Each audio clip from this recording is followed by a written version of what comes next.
আইন মন্ত্রণালয় অধ্যাদেশের সাথে জড়িত, আমরা ওইসব মন্ত্রণালয় ঘেরাও করব। আমরা কোনো রাজপথে কর্মসূচি যাব না জনদুর্ভোগ এড়াতে। আমরা 7 কলেজ ঢাকাকে নিয়ে ভাবি, ঢাকার মধ্যে মানুষগুলো যাতে শান্তিতে থাকে। আমরা এই ভাবনার জায়গা থেকে কখনোই আমরা রাজপথের কর্মসূচিতে যাব না। তবে আমরা যদি আমাদের দাবি আদায় করতে হয়, আমরা সংশ্লিষ্ট মন্ত্রণালয় ঘেরাও করতে দ্বিতীয়বার ভাববো না, একবারই ভাববো। দ্বিতীয়বার ভাববো না, একবারই ভাববো। চূড়ান্ত সমাধান অধ্যাদেশ 1 মাসের মধ্যে যে টাইম ফ্রেমটি দেওয়া হলো, এর মধ্যেই অধ্যাদেশ জারি করে আমাদের এই উচ্চশিক্ষার সর্বোচ্চ মান নিশ্চিত করতে রাষ্ট্র বদ্ধপরিকর হবে বলেই আজকের এই সাংবাদিক সম্মেলনের মাধ্যমে প্রত্যাশা রাখছি। অধ্যাপক ডক্টর ওয়াহিদ উদ্দিন মাহমুদ আমাদের আশ্বস্ত করে বলেছেন, জনপ্রশাসন মন্ত্রণালয়ে 7 কলেজের জন্য প্রস্তাবিত অন্তর্বর্তী প্রশাসনের কার্যক্রম শেষ হয়েছে। এরপর এটি এখন মাননীয় প্রধান উপদেষ্টা ডক্টর মোহাম্মদ ইউনূসের কার্যালয়ে পাঠানো হয়েছে। চলতি সপ্তাহের মধ্যে এই প্রশাসন ঘোষণা করা হবে বলে মাননীয় পরিকল্পনা উপদেষ্টা আমাদের আশ্বস্ত করেছেন। স্যার শিক্ষা উপদেষ্টা থাকাকালীন সময় থেকেই যথেষ্ট আন্তরিকতার সঙ্গে আমাদের দাবি বিবেচনা করে আসছেন। আমরা স্যারের এই আশ্বাসেও ভরসা রাখতে চাই।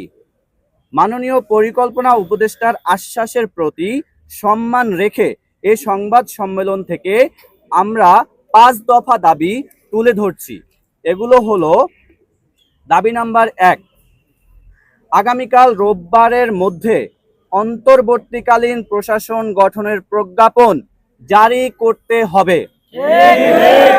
দাবি নাম্বার 2, অন্তর্বর্তী প্রশাসকের নিয়োগ প্রক্রিয়া চূড়ান্ত হওয়ার পর সেশন জট নিরসন সহ সামগ্রিক বিষয় নিয়ে একাডেমিক ক্যালেন্ডার প্রকাশ করতে হবে।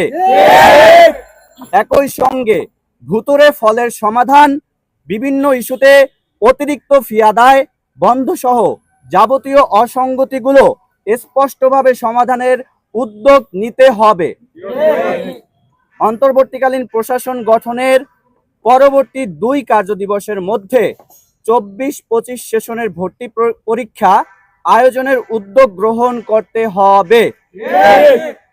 আগামী 5 কার্যদিবসের মধ্যে ঢাকা কেন্দ্রীয় বিশ্ববিদ্যালয়ের রূপরেখা এবং লোগো মনোগ্রাম প্রকাশ করতে হবে। আগামী 1 মাসের অর্থাৎ আগামী 16ই জুন 2025 খ্রিস্টাব্দ, আমি আবার বলছি, আগামী 1 মাসের অর্থাৎ আগামী 16ই জুন 2025 খ্রিস্টাব্দ এর মধ্যে নতুন বিশ্ববিদ্যালয়ের অধ্যাদেশ জারি করতে হবে। একই সঙ্গে 2025-26 অর্থ বছরের বাজেটে, আমি আবার বলছি, আগামী 2025-26 অর্থ বছরের বাজেটে নবগঠিত বিশ্ববিদ্যালয়ের জন্য অর্থ বরাদ্দ দিতে হবে। প্রিয় সাংবাদিকবৃন্দ, আমরা শুরু থেকেই সরকারের যে কোনো সিদ্ধান্তের প্রতি শ্রদ্ধাশীল ছিলাম। দাবি বাস্তবায়নে আমরা সরকারকে সব ধরনের সহযোগিতাও করেছি। এর জন্য মাঠের আন্দোলনের পাশাপাশি টেবিলের আলোচনাও জারি রেখেছি। এখনো আলোচনার পথ বন্ধ হয়নি। আমরা আলোচনায় প্রস্তুত আছি। আমরা আমাদের শিক্ষার অধিকারটুকু চাই। আমরা আর রাজপথে নামতে চাই না। আমরা আন্দোলন সংগ্রাম ছেড়ে পড়ার টেবিলে ফিরে গিয়েছি। তবে রাষ্ট্র বারবার আমাদের পড়ার টেবিল ছেড়ে রাজপথে ফিরতে বাধ্য করেছে।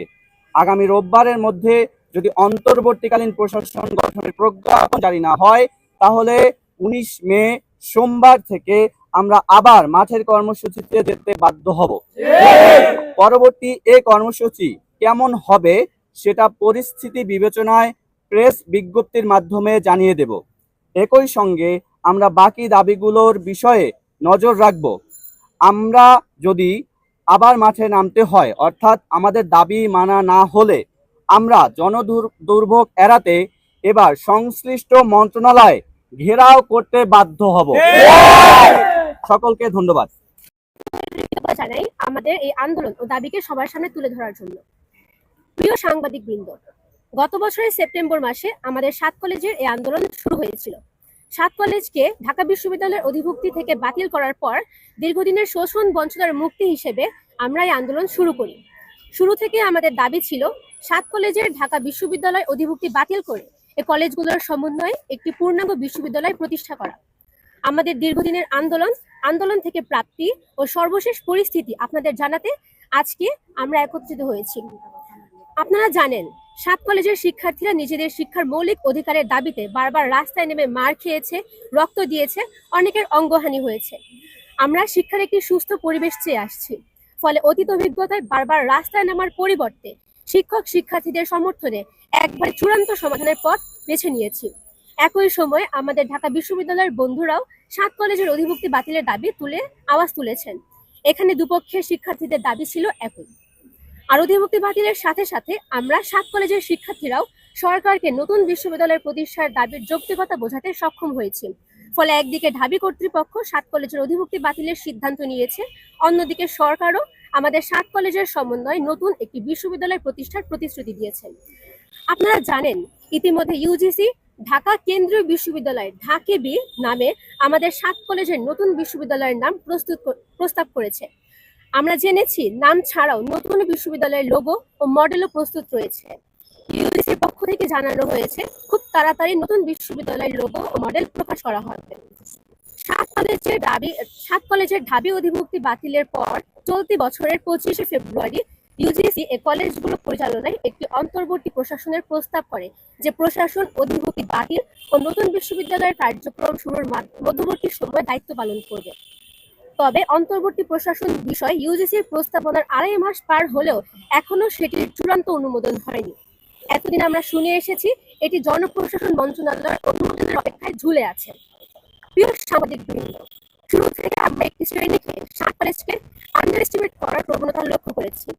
আবার আমাদের 7